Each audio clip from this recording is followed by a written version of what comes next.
খেলার মাঠ হোক কিংবা রাজনীতি, ভারতকে হারাতে পারলেই যেন বাংলাদেশে একটা ছোটখাটো ঈদ নেমে আসে। গতকাল অনূর্ধ্ব-19 এশিয়া কাপের ফাইনালে ভারতকে হারিয়ে চ্যাম্পিয়ন হয় বাংলাদেশ। আর এতেই ঈদ নেমে আসলো বাংলাদেশে। আগে ব্যাটিং করতে নেমে বেশি সুবিধা করতে পারেনি বাংলাদেশ। ৪৯ ওভার ১ বলে ১৯৮ রান করে অল আউট হয়ে যায় বাংলাদেশের সবাই। জবাবে ব্যাটিং করতে নেমে বাংলাদেশি পেসারদের দাপটে ভারত মাত্র ৩৫ ওভার ২ বলে ১৩৯ রানে অল আউট হয়ে যায়।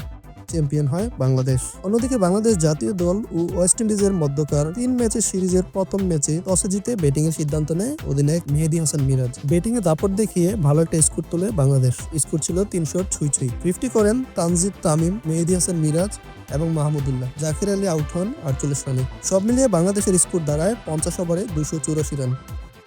ব্যাটিং করতে নেমে শুরুটা ভালো হয়নি ওয়েস্ট ইন্ডিজের। তবে অধিনায়ক শাই হোপ এবং রাদারফোর্ডের ৯৯ রানের ব্যাটিং জুটির তাণ্ডবে নিভে গেল বাংলাদেশের জয়ের আশা প্রদীপ। শাই হোপের ৮৮ বলে ৮৬ রান এবং রাদারফোর্ডের ৮০ বলে ১১৩ রানের বড় ইনিংস জয়ের লক্ষ্যে পৌঁছে দেয় ওয়েস্ট ইন্ডিজকে।